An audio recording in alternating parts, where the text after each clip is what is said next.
ሰላም ከማጣት ማለት በቃ እንዴት ነው? አንዳንድ ማዳሞች ሲናደዱ ሲበሳጩ ምንም ነገር አጥፉም አታጥፉም የሆነ ነገር አንስተው መወራወር ይወዳሉ። በእንደዚህ አይነት ምክንያት ስራ አጠው መክተብ ላይ ለረጅም ዓመት የሚቀመጡ እህቶች አሉ።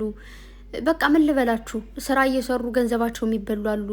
ግን ጅሉ ነው ምናምን ሳይሆን እምነት አማራጭ ማጣት ሁላችን የምንለከው የገንዘብ አላላክ አይደል? በዛ መልኩ ብቻ ተሰደው መከራ አይተው ሰርተው እዛ ጋር ደግሞ የሆነ ነገር ያደርጉልኛል ብለው ወደ ኢትዮጵያ ልከው ደግሞ በባል በቤተሰብ በሆነ ሰው ብራቸውን ተበልተው ደግሞ አገርም ገብተው መልሰው በጣም ብዙ ይመለሳሉ። እና እነዛ ሰዎች እንደዛ ሲበሳጩ ሲሉ አብዳ ነው እዛ ጋ እኮ የማዳም ቅመም እንደዚህ ናት፣ በቃ አረብ ሀገር ያለች ሴት እንደዛ ናት ምናምን ይባላል። ግን ካልነካችሁን እናንተ ቁስል ካላቆሰላችሁን እና ካልነካካችሁን እኛ ዝም ብለን የምናብድበት ምክንያት የለም። እና ደግሞ እንደዚህ አይነት ስም ዝም ብላችሁ ተሰጣችሁ ነው እንጂ እና ቴዲዬ ብቻ ባጭሩ ምንድነው የሚባለው? ወይኔ ብቻ እናመሰግናለን፣ እንወዳለን። ይህን አባት ረዥም እድሜ ከጤና ጋር ይስጥልን። በቃ ምንድን ነው አሁን ሙዚቃ ተገኘ በቃ ማለት ጠፍቶ ነበር ለረዥም ጊዜ፣ በአዲስ እንግዲህ መጥቷል ከዚህ በኋላ ትላላችሁና እግዚአብሔር ተመሰገነ ይሁን።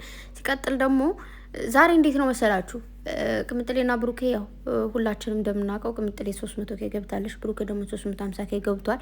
ዛሬ ያበደ ፕሮግራም ይኖራል። ዛሬ በቃ በቴዲ ሙዚቃ ነው የምንቀውጠው ማለት ነው። እዚህ ጋር ደግሞ መጠው ሲያከብሩ ምናምን ፎቶ እስካሁን አለቀቃችሁም ፍቅሮች። ምን ነው ፎቶ የቱን ጣል ብታረጉን ድርስ ይላል መሰላችሁ? እውነቴን እኮ ነው። ፎቶ ነገር ላካርጉልን ወይ የሆነ ነገር አድርጉ። ምንድን ነው እናንተ ልጆች ግን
ሰላም ከማጣት ማለት በቃ እንዴት ነው? አንዳንድ ማዳሞች ሲናደዱ ሲበሳጩ ምንም ነገር አጥፉም አታጥፉም የሆነ ነገር አንስተው መወራወር ይወዳሉ። በእንደዚህ አይነት ምክንያት ስራ አጠው መክተብ ላይ ለረጅም ዓመት የሚቀመጡ እህቶች አሉ።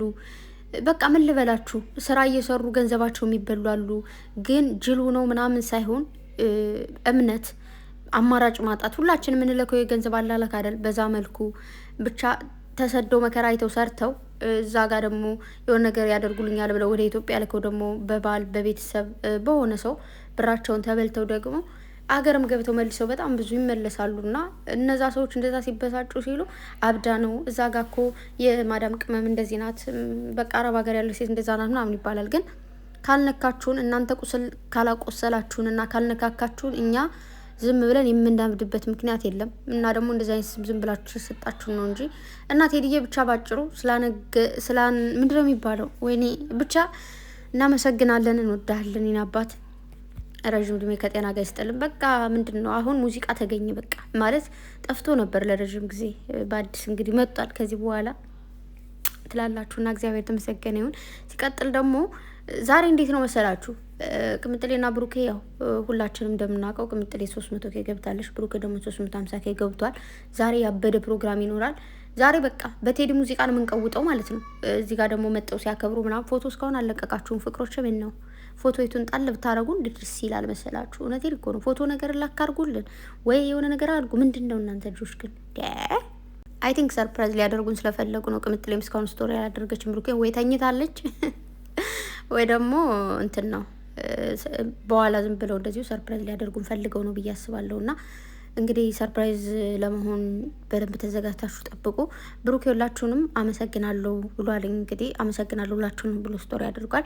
ምክንያቱም ያው እንደዚህ በዚህ መልኩ ካልሆነ የሁላችንም ስቶሪ አድርጎ ወይ ደግሞ የሁላችን ላይክ አድርጎ የሁላችን ሪፖስት አድርጎ ምናምን ስለማይችለው በአጠቃላይ እንደዚህ ብሎ እንግዲህ ኦል ሰሌክት ብሎ ምስጋናውን ማቅረቡ ደስ ይላል እና ይገባል። ወንድሜ ከዚህ በላይ ከፍ ትላላችሁ። እንዴት መሰላችሁ? ሁሉም ሰው በሚያከብር ልክ ይከበራል። ኦኬ፣ በሚሰራ ልክ ያገኛል። እንደዛ ነው በቃ። ስታከብሩ ትከበራላችሁ። እነሱም ስለሚያከብሩን በቃ እንዴት ነው ስለሚያከብሩ ምናምን ነው እያከበርናቸው ያለ ነው ምናምን አይደለም። እና ደግሞ ስለሚሰሩ ነው እየሰሩ ስላለ ነው ከፍ እያሉ ያሉት። ከሰራ ከፍ ትላለ፣ ካልሰራ ደግሞ አልሰራም። ሰው በሰራው ልክ ነው የሚያገኘው። እና ደግሞ እግዚአብሔር ሲፈቅድላችሁ እግዚአብሔር የፈቀደውም ስለሆነ እነሱም እንደዛ ስለሆነ እና ሁልጊዜም ከፍ በሉልኝ። እና ደግሞ ቅምጥሌ ይኸውላችሁ እዚህ ጋር እንደዚህ ቁልትት ብላ መጣችሁ ያልኳችሁ፣ ግን ፎሎ አድርጓት ጋይስ። ምንድን ነው እስኪ ፎሎ አድርጓቸው፣ ቲክታካቸውንም ፎሎ አድርጉ፣ ዩቱባቸውንም ሰብስክራይብ አድርጉ። አሁን እንግዲህ እዚህ በኋላ 350 ኬ ባካችሁ፣ 300 ኬ ባካችሁ ሳይሆን የምንለው እዚህ በኋላ በአንድ ላይ ለምን 400 ኬ አይገቡ? ከብሩክ ያላችሁ ሰዎች ቅምጥሌ ፎሎ ምንድነው ሰብስክራይብ ያላደርጋችሁ ሰብስክራይብ አድርጉ። ከቅምጥሌ ያላችሁ ብሩክ ሰብስክራይብ ያላደርጋችሁ ሰብስክራይብ አድርጉ። በአንድ መሄድ ይችላሉ ባይዘው ወይ በአንድ መሄድ ይችላሉ። ከዛ ደግሞ ነገሮች ይቀየራሉ። ወይ ካልሆነ ብሩኬ 400 ኬ ቅምጥሌ ደግሞ 350 ኬ እያልን ደግሞ እንቀጥላለን። የሰብስክራይብ መለማመናችን መቀጠላችን አይቀሬ ነው። ፎሎም አድርጓቸው ቲክታክ ላይ ምናምን። እና ደግሞ የረሳሁት ነገር በጣም ብዙ ሰዎች መልእክት እያስተላለፉ ነው። በጣም ብዙ ሰዎች እባካችሁ እያሉ ነው። ቅምጥሌ እና ብሩኬ የቀጠሮ ጌም እንድትጫወቱ ይፈልጋሉ። ፕሌስ ከቻላችሁ ቀን ቀጠሮ ያዙና የቀጠሮ ጌም እንድትጫወቱ፣ ግን አዲስ አበባ ስትሄዱ ምክንያቱም አንድ ላይ መሆኑ የሚችሉት ምናምን ቅውጥ የሚለው እዛ ስለሆነ አዲስ አበባ ላይ ስትመጡ እንትን ብላችሁ ያው እዚህ ጋር ቤተሰብ ጋር ነው ያሉት ብዬ ነው። እዛ ጋር ሲሆን ቤታቸው ነው ነጻነታቸው ምናምን እንደፈለጉ ይቀውጡታል። አንድ ቤት ነው ያሉት ኖርማል። ስለዚህ እንግዲህ በጣም ብዙዎቹ ያው ቅምጥሌ ተጫውታ ስለማታቅ ምንድነው የቀጠሮ ጌም ትጫወት ነው። ስለዚህ ያው ብሩኬ አብሯት ነው የሚገኘው። ስለዚህ ተነጋግረው ነው ነገሮች ለመሆን ያለባቸውና እንድትጫወቱ ይፈልጋሉ። ስለዚህ ቅምጥሌ ተጫወችልን እያሉ በጣም ብዙ ቶች እንትን እያሉ ነው። የብሩኬ እህቶች እንደዛው ማለት ነው። ስለዚህ ተጫወቱ። ደስ ይላል። የቀጠሮ ጌም ድባቡ ራሱ በቂ ነው። እግዚአብሔርን የሆነ በቃ ቅውጥ ነው፣ ሰርግ ነው የሚመስለው። እና ስለዚህ ያንን ነገር ስለፈለጉት ነው ብዙዎቹን ቀውጠው ባካችሁ የተባላችሁ ነው። እሺ አቤት በሉ ደግሞ የኔ ወዶች፣ እሺ በሉ እህቶቻችሁ ጌም ተጫወቱልን። የቀጠሮ ጌም ሲሉ የቀጠሮ ጌም እኮ እናንተ ጋር ችግር የለውም። ዛሬ ከነገ በኋላ የቀጠሮ ጌም አለን ብላችሁ ፖስት ብታደርጉ ኦኬ፣ ሰው ሁሉ አወቀ ማለት ነው። ከዛ ሰው ይሰበሰባል። በለው ነው የምንለው ማለት ነው። እና ሰው ራሳችሁ መምረጥ ትችላላችሁ። ከሌጋ ሳይሆን ራሳችሁ የምትፈልጉትም ምቾት የሚሰጣችሁን ሰው ምናምን ራሳችሁ መርጣችሁ መጫወት ትችላላችሁ ማለት ነው። የእህቶቻችሁ መልእክት ነው። በጣም ብዙ ቦታ ይቻለው፣ በጣም ብዙ ቦታ ተናግረዋል። እንዳውም በቀደም ሪከርድ እዚህ ጋር ፖስት አድርጋለሁ እና የቅምጥል እህቶች መልእክት ብዬ ነው እንትን ያደረኩትና ከዛ አሬ የብሩኬ እህቶች እኮ ናቸው እኛ እናውቃቸዋለን እያላችሁ ነበር ነው። ወንዶችን ይማቃቸዋለሁ። አዎ የሁለታቸውም እህቶች ናቸው። ግን መልእክቱ ዋናው ምንድን ነው የቅምጥሌ 300 ኬ ስለነበረ እንዲሁም ደግሞ ለእሷ ስለሆነ ጌሙ ተጫዋቹ ያሏት የነበረ ለዛ ነው። እና ደግሞ የገባኝና የተረዳሁት ነገር ቢኖር በጣም ፎከስ ታደርጋላችሁ። እግዚአብሔርን ጎበዞች ናችሁ። በማርያም እዲ እንደዚህ ነው እንደምታውቁት በቃ ማን የብሩኬትና የብሩኬና የቅምጥሌት እንደሆኑ ማን የቅምጥሌ ብቻ እንደሆኑ የብሩኬ ብቻ እንደሆኑ ምናምን በደንብ ነው የምታውቁት ማለት ነውና በጣም ሰሞኑን በእንደዚህ መልእክት በማስተላለፋቸው ማለት እያየውን ያለሁትና ጎበዝ ናችሁ። እኔ ባይዘው ቲክቶክ ላይ ብዙም አይደለሁም የነበርኩኝ። አሁን እንደውም የጎበስኩ ነው ማለት ቼክ እያደረኩ ነው በደንብና ጎበዝ ናችሁ። ብቻ ይመቻችሁ። ለማንኛውም ስለዚህ ጌም ይጫወቱልን፣ የቀጠሮ ጌም የኔ ወዶች። እሺ እና ወዳችኋለሁ። ከዚህ በላይ ከፍ በሉልኝ የኔ ወዶች። ቅምጥሌ ደግሞ እንደዚህ ቁልት ልትስትል ስትደስ ስትል እንደዚህ እጇ እንደዚህ አለች እኮ ወይ የኔ ቆንጆ እንደዚህ ስታያት ራሱ ታሳሳለች። የሚያሳሱ ልጆች ናቸው ባይዘው ዝም ብለው ደግሞ ያሳዝኑኛል። እና ወዳችኋለሁ። መልካም ቀን ይሁንላችሁ። በርቱልኝ እህቶቼ። አይ ላቭ ዩ ባይ